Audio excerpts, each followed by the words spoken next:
Coming up on this episode of the Roundtable. I'm done. You know, I'm kind of just enjoying it at this point. You just got to sit back and laugh when a publication like the Washington Post says suddenly this crackpot conspiracy theory has become, you know, credible scientific scenario that we might really seriously have to contend with. How did this happen? Why did this? I mean, you can't make this stuff up.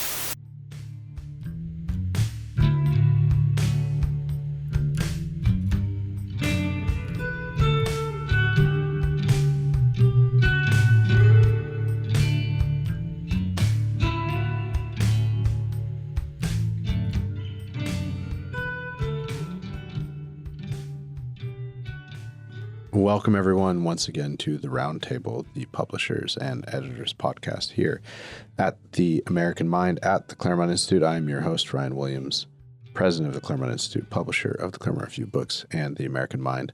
I want to thank Spencer and Seth for holding down the fort last week when a bunch of us were on the road, and we're all back in the chair. Well, I shouldn't say that. Seth is traveling, Matt's late, so for now, just me, Spencer Clavin, associate editor of the American Mind and the Claremont Review books, and James Pullis, executive editor of the American Mind. Well, we thought we'd start today with some headlines that are a couple days old, but we thought worth commenting on, which our listeners will be well acquainted with, which is the shocking reversal of our mainstream media organs and our expert powers that be about the origins of the coronavirus. I think we all recall the what was at the time an outrageous, slanderous, racist even notion that somehow the Wuhan plague, the coronavirus, had originated not from some animal in the wet market or bats or whatever, but actually had leaked out of a lab. Incidentally, a lab that had been doing gain of function research with some funding from Fauci, Saint Anthony Fauci's organization in the federal government. Let me just read some headlines.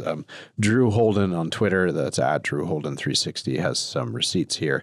They're worth revisiting. These are headlines juxtaposed.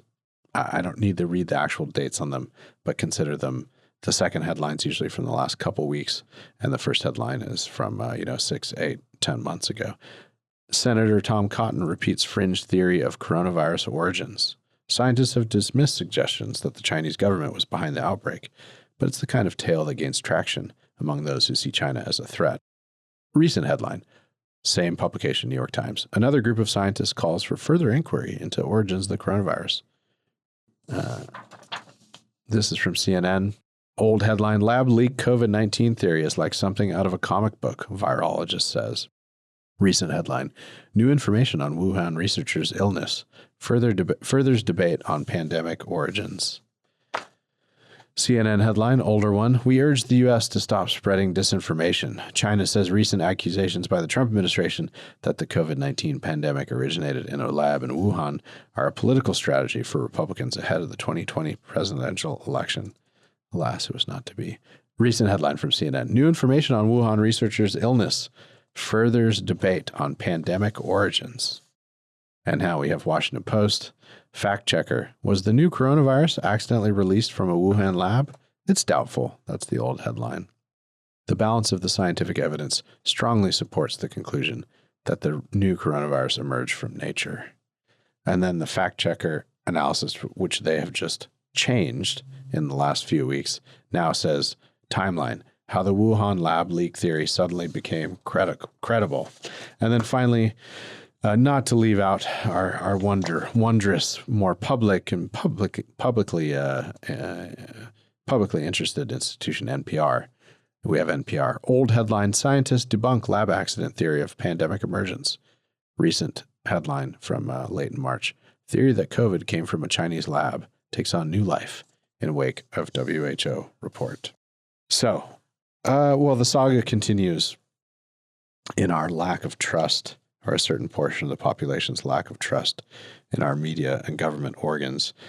I mean, I can't say that none of us on this podcast would have expected this or even maybe predicted it at some point.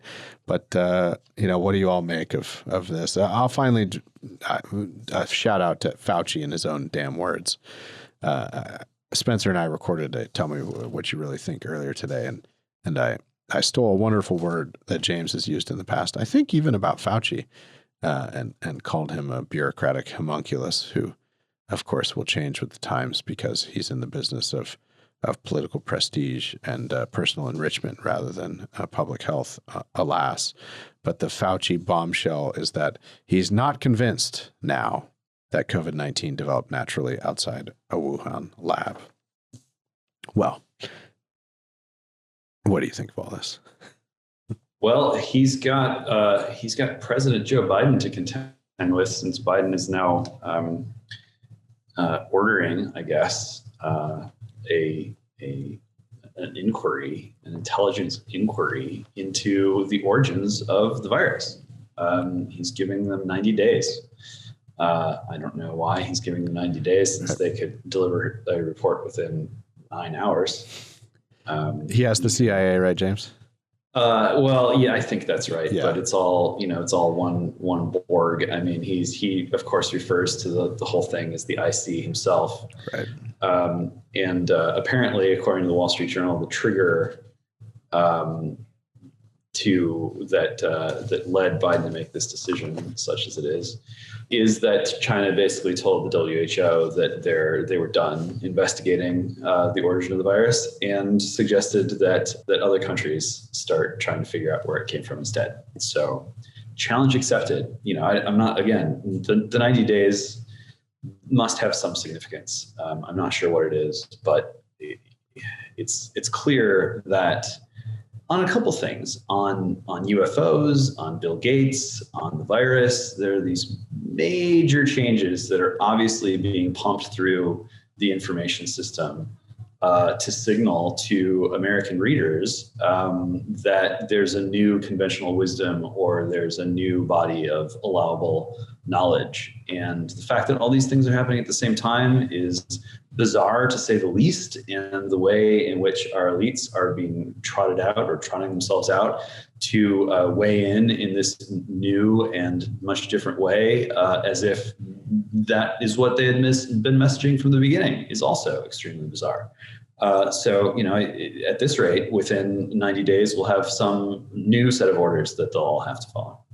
Well, there are debates among our friends on the right about whether or not one should be an accelerationist, by which is meant whether one should hope for the acceleration of our crack up, our social and national crisis, the deterioration of our major institutions. And it's known, I think, I am not an accelerationist in the grand scheme of things. I don't think you should wish national crack up upon yourself, no matter what may be built out of the ashes. But in this one respect, I will say, in the respect of the dynamic that James is describing, where suddenly in lockstep, every major regime apparatus issues the same commands, the same contradiction of their previous statements, the same denial that they ever made those statements to begin with. In that regard, I am a thoroughgoing accelerationist. Lie more openly, lie more insultingly, contradict yourselves more obviously, continue to go down this road, because at this point, there's no saving the Washington Post. There's no rescuing the reputation, in my mind, of Dr. Fauci or the WHO or the CDC. Like, none of these institutions are going to be part of the new world that we build, no matter what happens, right? No matter how well or badly the next 10, 20, 30, 40 years go. I've completely given these organs up for dead. They have not only sinned away their day of grace, but pissed away the credence and the credibility that we gave them these many years, 10, 20, 30 times over. I'm done. I'm kind of just enjoying it at this point. You just got to sit back and laugh when a publication like the Washington Post says suddenly this crackpot conspiracy theory has become credible scientific scenario that we might really seriously have to contend with. How did this happen? Why did this? I mean, you can't make this stuff up. Rand Paul was interrogating Fauci on in Congress just recently about, how he was still wearing a mask even though he was vaccinated. And Paul was saying this is theater, this is pure theater. Fauci was denying it, just absolutely putting his foot down in it with that tone of moral indignation that they always adopt when you call them out, right? How dare you? How dare you suggest this? And of course, then he was on camera just the other day saying exactly that in fact what he was doing was signaling tribal allegiance, was signaling, certain like modes of comfort that he wants people to feel, and that he just wants to normalize all of this stuff, right? I mean, this is like I burn it all down, bring it on. Like I'm so ready for these people to shoot themselves in the foot. The foot. Let's be clear. The foot. Oh yeah, we should probably say not calling for actual violence. No, in any way, shape, or form. Of course not. Yeah. The whole thing is just remarkable. Well, yeah. I mean, if this were not all so predictable, it would be sad. I don't know what to make of it. I mean, you just have to laugh with gallows humor at the whole thing. We'll see what we actually find out about the coronavirus, of course. I'll be interested to see what the intelligence community, as it were, as James said, ultimately determines about this.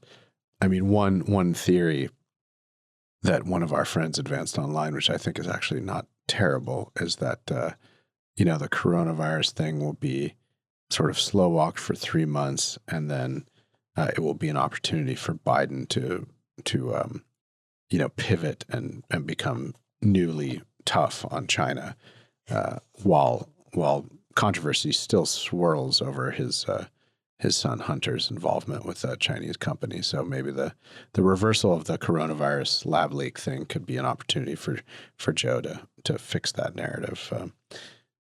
That full run of that comms operation is a little audacious. So I would actually even be surprised by that, but it's hard to be surprised these days at some of these things.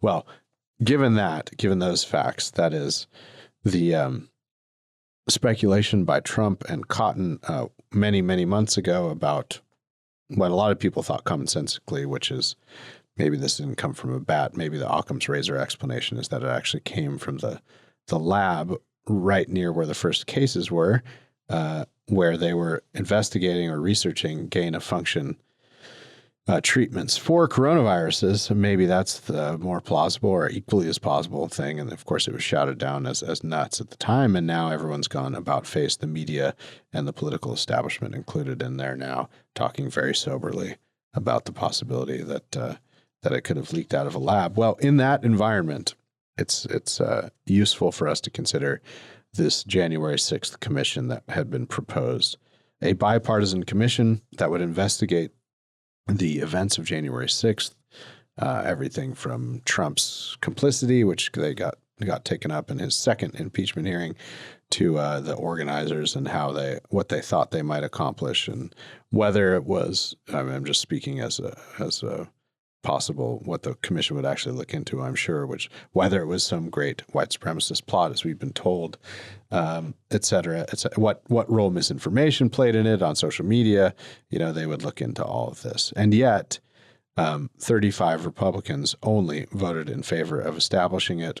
It looks to be dead on arrival for now. This elicited all the normal hyperventilation from the Never Trump right, the Max Boots and others. And the moaning and groaning of the left, including Democrats. But my question is for us here today, and we can just riff on this. I mean, what did they expect? I mean, given this media environment and it's not just the reversal on the origins of the coronavirus, but I mean, the thumb on the scales on the side of the current ruling regime, which is left of center if we're being charitable, and certainly now embodies completely the current administration. These are the forces of light and goodness, especially as opposed to the forces of dark that were Trump for 4 years, let alone their culmination on January 6th. And also in light of the fact that, as our astute listeners know, I mean, part of the impeachment articles against Trump for the second time post January 6th involved basically the lie that Brian Sicknick had been killed at the January 6th business. So in this sort of media and political environment, why is it surprising to to normal establishment Republicans or sort of never Trump opinion makers that for everyone from Marjorie Taylor Greene to Kevin McCarthy to Mitch McConnell say that, have made the judgment and that there's no way this can be conducted fairly, even if it's a bipartisan commission.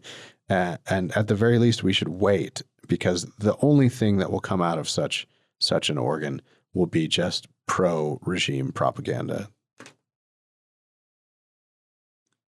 Well, I don't know if it is I mean, I can't see into the hearts and minds of people who might disdain and don't care even indeed to read at great length. But I therefore don't know with any certainty whether indeed it actually is surprising to the so-called centrist right and the quote unquote principled, with heavy air quotes, principled right, why it is surprising to them that this is something that we find objectionable, or whether indeed they are just saying the thing that they hope will get them the pat on the back and the plaudits. I mean, it hardly matters anymore. This script is so predictable. You know exactly what they're going to say, what kind of harumphs will issue from the principles crowd, as if this were anything other than pure optics, pure cynicism, as if this event, which we all, deplored when at the time, which we continue to feel was a bad thing to do, this January 6th unrest, right? We all, like,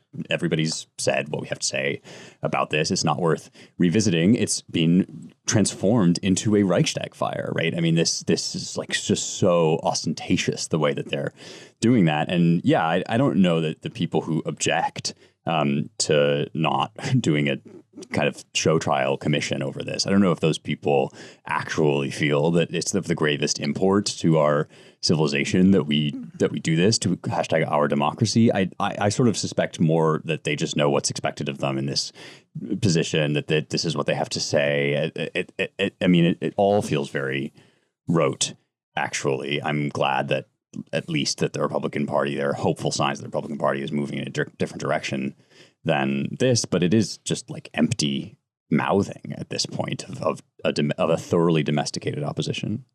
I'll be interested to see how long they can actually keep this going.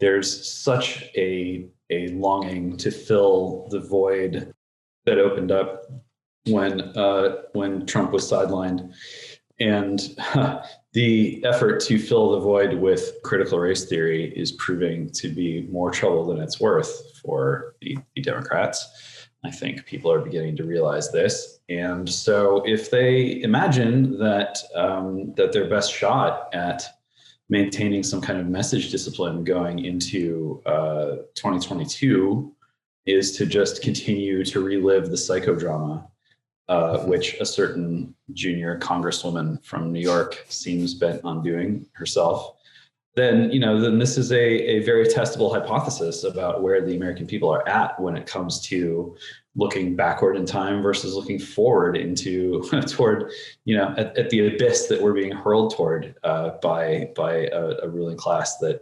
that changes its messaging from one month to the next, totally contradicts itself. 1 minute seems to be on the verge of starting a war with Russia, and the next minute sort of evaporates from that theater. 1 minute is talking about how an invasion of Taiwan is imminent, and the next minute just drops that line. There's no coherence to what we're being offered, and there's not even a promise of a future coherence to come. The one great exception being that, there are insurrectionists spread throughout the country, and we need to root them out, and we need to talk about them until further notice. That seems to be the one meme that they hope to rule them all with, and it'll be interesting to see just how far they can get. What's your current assessment, James? Can we check back in? You had the great observation a while back that this is a regime behaving as if it were weak, as if it felt itself weak, despite all the nominal power that it holds. Does it continue to behave that way in your estimation? I think so. Eric Garcetti, ambassador to India. This is his next act. This is not a vote of confidence in Eric Garcetti's future as a California politician, especially with. I'm sure that Gavin will probably survive his recall, but but the grandes of the California Democrats are looking weaker than they've ever looked in some respects. And, Kamala Harris is nowhere to be seen. Joe Biden is nowhere to be seen. Congress is still sort of struggling with this gigantic spending bill. The Democrats can't even agree internally on how much more magic money to pump into the skies like so many chemtrails. And so, I'm feeling the weakness, and I think many Americans were in a sort of crouch, shelter-in-place position, waiting to see what the next shoe to drop would be after the election. And aside from the insanity involving critical race theory in the schools, there really hasn't been much of an impact on ordinary Americans. Certainly not the adverse impact that I think many people had a reason to expect. There haven't been more riots. No foreign power seems to have infiltrated our government. Not any of the ones that are always listed as the bad guys. There was a little hiccup there with the gas pipeline, but again, the administration took a very, very passive approach to that one. Didn't seem unable to decide how closely it wanted to be tied to the outcome or the process. Leadership vacuum, I think, and no end in sight on that one. Yeah, look, I mean, I really detect over the last couple of weeks the urge on the part of big money, big smarts, behind the scenes, uniparty types who are actually in charge. You can see their minions. I mean, it's not a conspiracy. It's just kind of the general zeitgeist among that crowd. You can see along the lines of what James is saying, this desire for let's continue what we got now and let it just flow in kind of a stable way as long as we can. And what do they have now? Well, they have the perfect foil. The perfect shield, rather. I mean, you have Joe Biden, who the entire point of Biden was a return to normalcy, right? Biden is a kind of a shield image of, normal, good American consensus democracy, and he's not a radical. And so he appeals to, the woke party went to an old white guy who was literal friends with segregationists, and who was just really a shill his whole life. So he's incredibly useful, though, and they sense, or they think they sense, a kind of calm. They think there's a kind of calm right now, and no one wants to screw that up. So what you end up seeing is actually a pitch to the rest of the left to say, look, we need to dial back some of this stuff. Right, we're actually normies. Everything's fine here. Neoliberal order is going to roll on. Everyone needs to cool out. We're all going to march together, and let's dial back some of the rhetoric, and that's good. And you see this in various ways. You see that Ezra Klein tweet thread about how, actually, a lot of violent crime is bad, actually, and this is bad for the left, and they should acknowledge this and do something about it. You see this. This turn, they want to turn towards some kind of moderation. But, and this goes to January 6th and everything else we've been talking about, but they can't help themselves, and they can't quite control, even though they can try to corral the tigers that they have by the tail when it comes to the radicals. So it's a very interesting dynamic. And I think Biden is a wonderful thing for them because, he can just hide behind his senility and his old manness. He doesn't have to go speak to the press very much. Kamala, for all the talk about, she's kind of a radical. She'll just do whatever you want her to do. There's a word for that too, but I won't say it on air. And so she's a classic, California wokester who's also in with big capital. So for right now, right, you have this uneasy kind of truce on the left, and things just kind of sliding forward. But they can't help themselves when it comes to January 6th. And the one thing that will unite them all, whether or not they can control BLM this summer and everything else, the one thing that will unite them all is this. They want to demonize half of the population, right? And they want one party rule, and no sense of moderation is going to stop that train from moving forward. So I consider it kind of like it's like a fake doldrum period, or a fake, consistently moving, slow moving current right now. And I don't think it will last, but I also think, well, it's just going to be a long 3 years. That way. Yeah, I think even absent the media's corruption that I outlined, and the sort of hostile environment and national political communications environment in which a January 6th commission could have occurred. I mean, are normal Americans really that confused about what happened? I mean, there's like a little core of the group who thought they were going to overthrow the government. It's maybe like 15 dudes. They organized on Facebook like the kind of militia types often do. And then the rest were kind of boomers walking around the Capitol. As the new video has come out, our friend Julie Kelly at American Greatness has been doggedly reporting on this stuff. More video has come out. And it's clear that in large portions of that whole thing, it was, parts of it were a riot, and rioting's never good, but a lot of it was just people milling about the Capitol with cops standing around, even ones in full tactical riot gear, as kind of people walked around in interesting costumes, taking selfies and video. So, it's just, I think most of America really doesn't care, and we really would not learn much from commission. So I agreed.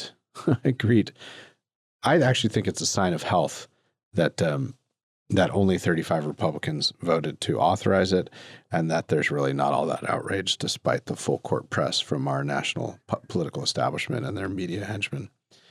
And I doubt that will change in the coming weeks. I mean, I think, January 6th, when you look back and you see what the truth is, any kind of objective observer, really, they should have a commission asking, how does the right have protesters who are so good? When 15, whatever it is, like say it's 100, it's less than that, bad actors in the confusion of the moment commit, mostly misdemeanor crimes that happens when riots get heated, which has been excused throughout American history on every side we could talk about. People get heated on your side. Some of them deserve to be dinged by the cops for what they did.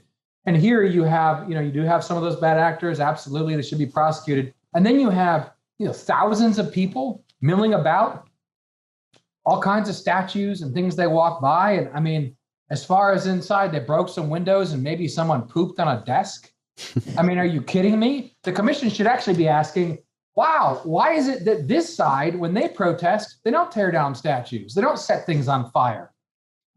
Or we could have a commission actually, in the best case scenario, to establish a January 6th plaza to honor all those who are in this insurrection, just like we honor the people who committed $2 billion worth of damage and actually set American cities into a death spiral last summer. I think the whole thing's a joke. My sense of it is that they can't stop themselves from pushing it. This is the narrative, as we've said. My sense of it is that Ryan is correct, and that even people in the middle kind of know the game at this point, and the more they push after the fact, they lose. On the other hand, they are radicalizing the sides, right? They're continuing to radicalize the divide, deepen the divide, and that you see definitely among their side. So they have, whatever it is, 30, 40% of the population absolutely as foot soldiers on their side, and they need to continue to feed the beast with those people and convince them that yes, half of the country they're insurrectionists or potential insurrectionists. 40% of the country are white supremacists, and they need to feed that. The problem I think everyone has is that Americans after the election start to lose interest and focus, and you can only handle so much of this stuff. So the best thing they can do is to radicalize their base and keep them energized. But that's awful hard to do right now. And the numbers from MSNBC and CNN, right, these 70% drops kind of show it. So I don't want to be sanguine about it because we haven't really remarked enough on this podcast yet how the government itself is actually weaponizing, right? It's all the powers at its disposal against half the country. That's not a joke. This is hot gulag summer. I mean, they're coming after their domestic opposition. But in terms of popular opinion, I don't know. I hate to say this, it sounds too white-pilled, but it really seems like things are moving in a good direction. Yeah, I mean, it's easy to forget because of how traumatic last summer was, but traditionally, right, in the news business, like summer is the time when everything's really slow. Like everybody sort of jokes about how they trot out these ridiculous news stories because there's actually nothing else going on, and like people don't really want to be paying attention to politics. Like it's kind of supposed to be a slow news time, and we're heading into this summer, which on the one hand has been billed, it's white boy summer. Which is the kind of the carefree, like COVID's over, let's all go wear boat shoes and like hang out at the beach, and maybe get that mythical like break from politics that we are always being promised is just on the horizon of the glorious Biden future. On the other hand, right, we're all basically experiencing PTSD, and we're all kind of on tenterhooks waiting to see what like catastrophic disaster they'll dream up next. I sort of feel in some weird way as if summer 2020 was only a break from that pattern because there was such a successful assault on the American psyche by the ruling classes all throughout that summer. They just created, they created disaster after disaster, having completely shut down. It was all, of course, in the lead up to the election, and so much of it was strategic that we're all kind of like waiting. And that mere fact is infuriating. But Matt, I think you're right. I think that you hit on something that people are actually just to the points that I was making earlier about accelerationism. Like people are just not like ready, don't have the bandwidth to be marched through yet another litany of confected nonsense stories about things that aren't real, that destroy American communities. Like one might hope that white boy summer will win out. And for those of us who are not online all the time, first of all, God bless you. Good choices, good decisions not to be on Twitter constantly. But you may therefore not know what I mean by the words white boy summer. This is not actually a racial thing. It is not even indeed an age or gender thing. This is a kind of stand-in online jargon for the spirit, the kind of celebratory spirit of bringing in the summer of 2021 with a kind of carefree attitude of tanning by the beach. All ages, races, and genders may participate in and are encouraged to participate in the energy of white boy summer. But that's what I mean, and it's a kind of an online thing. What are you guys doing for white boy summer? Can we reveal this information? Posting about it on Twitter all the time? Oh, besides that, you mean? I will be lounging languorously in the hot Tennessee sun, and I will make a couple trips to California, and I will read my new translation of the Gospels by Sarah Rudin, which I'm very interested in, and it'll be tan boy summer and lifting. I'll be lifting a lot. Bronze boy summer. I didn't know. Really, Bronze. Spencer? I didn't know you lifted. Oh yeah, I don't like to talk about it too much. Well, you know what Matt and I are up to for a good portion of the summer, James, which is it'll be a fellowship, white boy fellowship summer. No, I'm just joking. Our fellowships are very inclusive, but yeah, we'll be in San Diego for 3 weeks for our Publius Fellowship, and then Lincoln Fellowship and John Marshall Fellowship will be back to back in Las Vegas. So that's actually a first for us. Should be interesting. And in between, maybe a little R&R. I might the toddlers taking swimming lessons in preparation for the annual pilgrimage to the in-laws' place out in Cape Cod. So that sounds like a super white boy summer, but it's a white boy toddler summer, I think. It's a white claw summer.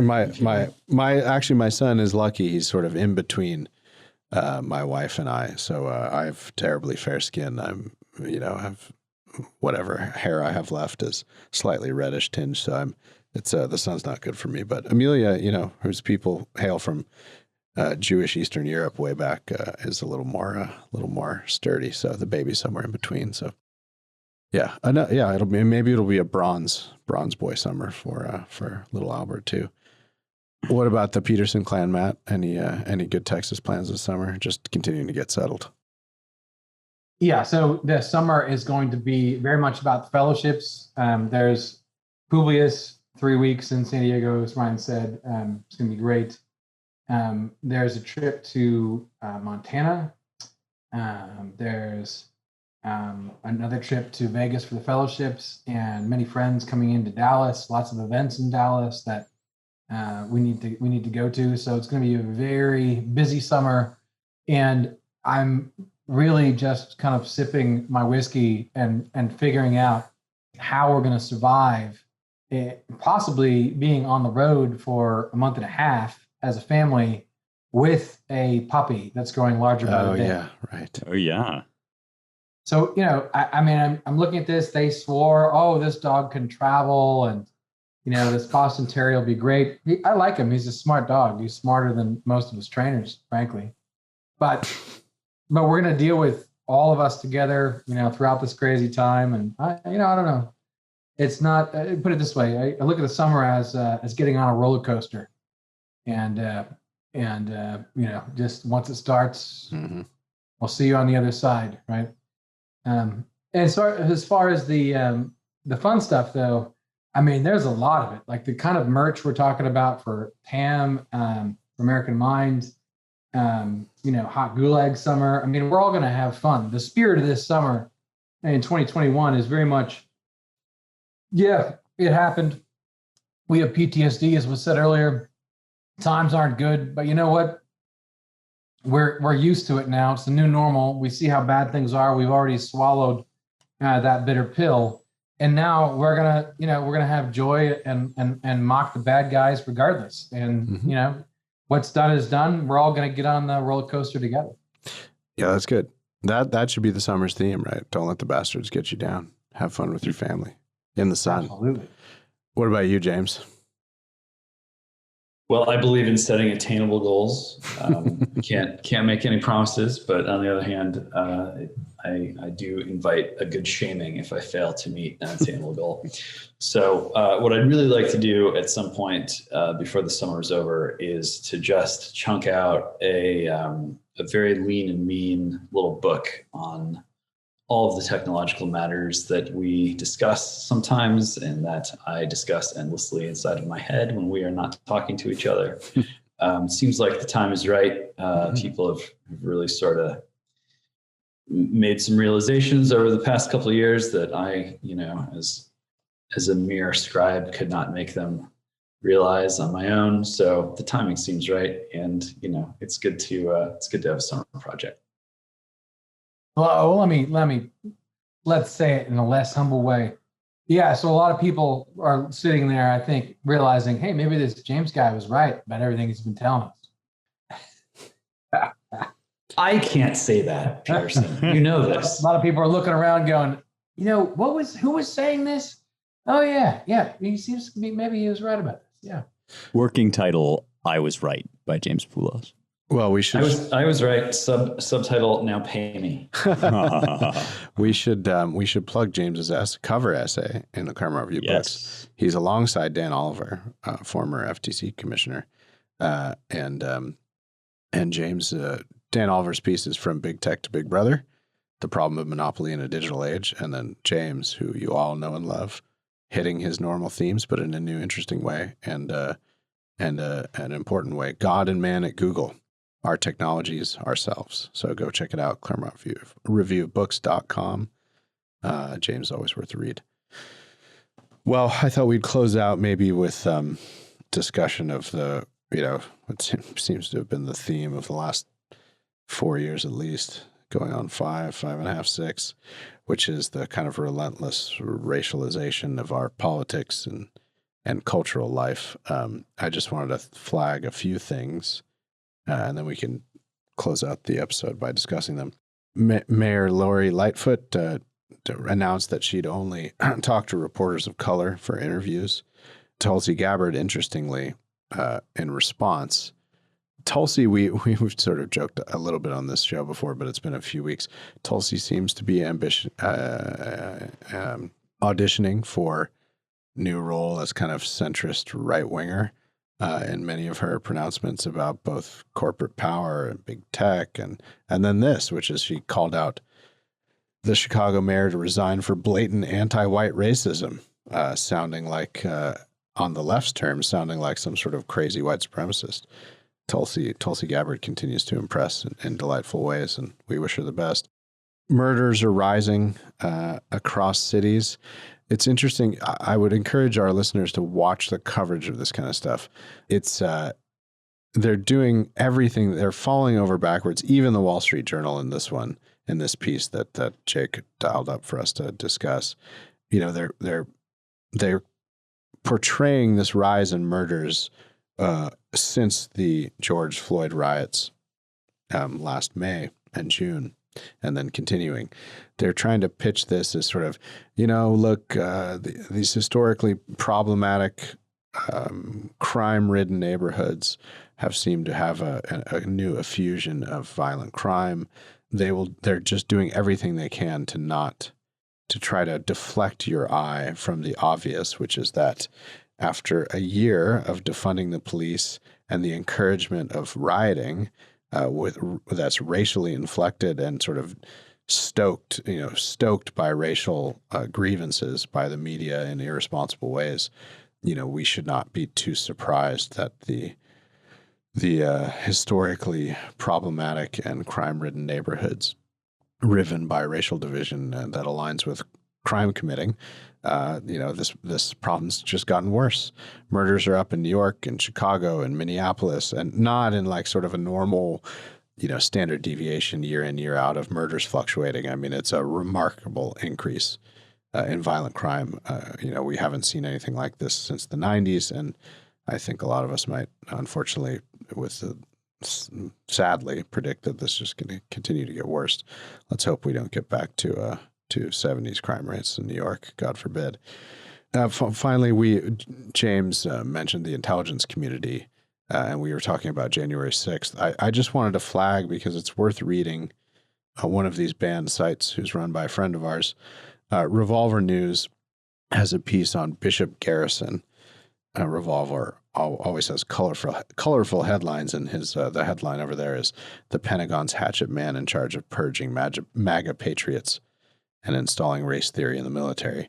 I mean, Garrison is the senior advisor to the Secretary of Defense for Diversity and Inclusion, and those of you who follow this kind of thing have seen that the military and the Navy and really all the branches have been directed by Biden's executive order to sort of make diversity, equity, and inclusion a central part of their force assessment and force viability exercises. So, but the point at Revolver, which is run by our friend Darren Beatty, former fellow of ours, former Trump speechwriter, is that if you put these things together, it's kind of troubling, or it could be very troubling. We'll have to watch it closely, but it's January 6th with a huge problem. It's being painted as a white supremacist insurrection, a premise we disagree with vehemently. The Secretary of Defense ordered a stand down across the armed forces after January 6th so they could root out extremists. If you put all of this together with the newest fads of diversity, equity, and inclusion, and then you put that into the military, what they're really looking for in extremist stand downs, and they want to monitor, there's rumors that there's not rumors, but it's been reported that the Department of Defense is contracting with outside firms to monitor the social media activity of some of the folks in the military to make sure they're not extremists, or they're not consuming extremist literature, or they're not being recruited by extremists.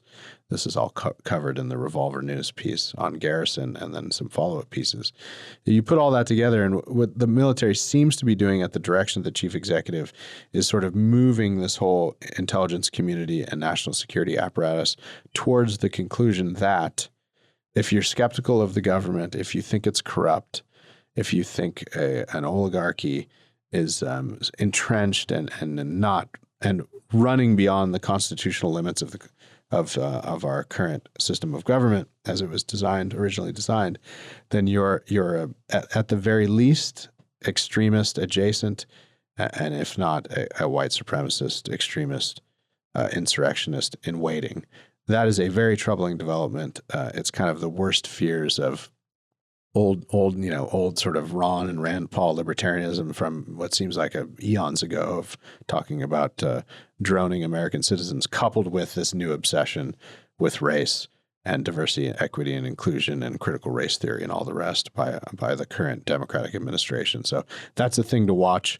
It's very troubling, and all vigilant patriots should let their representatives know that they think it's a very bad idea and will only lead us further down the road of civil strife and crack up.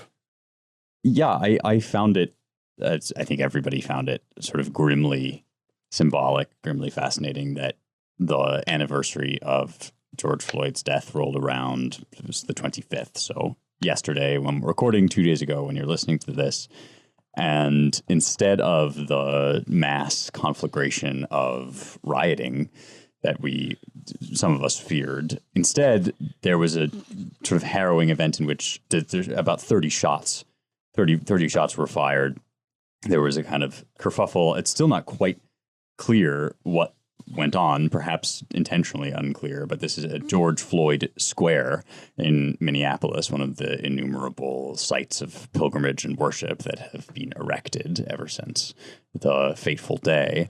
And it's actually sort of suggestive to me that, we thought we were told that we were ushering in the grand age of Aquarius. This was going to be the new, this catalyst, this martyr, this saint was going to usher in the new dawn of racial justice in this country. And instead we have just sort of communities abandoned to tawdry violence, and people, the same weak people victimized who have been used as political pawns by the BLM movement and will now be left to suffer if BLM has its way as police forces are withdrawn or sort of defunded or whatever you want to call it. I mean, back when this was a thing, we were talking about this endlessly. It's not like rocket science, but it is still very sad and depressing to see that the wages of this stuff is always violence and misery for the Black communities that are being weaponized as instruments of anti-American hatred. It does sort of sicken one. Yeah, I think I speak for all our listeners, all of us here at the Claremont Institute, all of us here on this podcast, and even Jake behind the glass, by saying the thing we really want for our country is some way for us to find some modus vivendi and limp our way back to something like the equal protection of the laws for all. And a lot of what we do, and even some of the polemics we write and the kind of strident tone we often take against what we see as the trajectory of the left, is born out of this desire to head off what we think can only end in sort of racial strife, national dissolution, and the eclipse of the Constitution. So, but I don't really have to belabor that point. All of our listeners know that we, as always, are trying to uphold our mission, which is to vindicate and restore the principles of the American founding, which are the farthest thing from something like critical race theory, especially if you understand them properly. Well, we're ending a little early this week because my wife is off at a work party and I got to pick up the toddler. So thank you all for listening to the Roundtable. If you want to support our work, visit claremont.org/donate. And if you want to learn more about all our projects and writing, visit our websites at americanmind.org, claremont.org, ClermontReviewBooks.com, and our new Washington Center for the American Way of Life at dc.claremont.org. Please rate, share, and subscribe at Apple Podcasts or wherever you get your podcasts. Thanks to Jake Gannon and Annalisa Lee, our engineering and production crew. And thank you all for listening. Talk to you next week.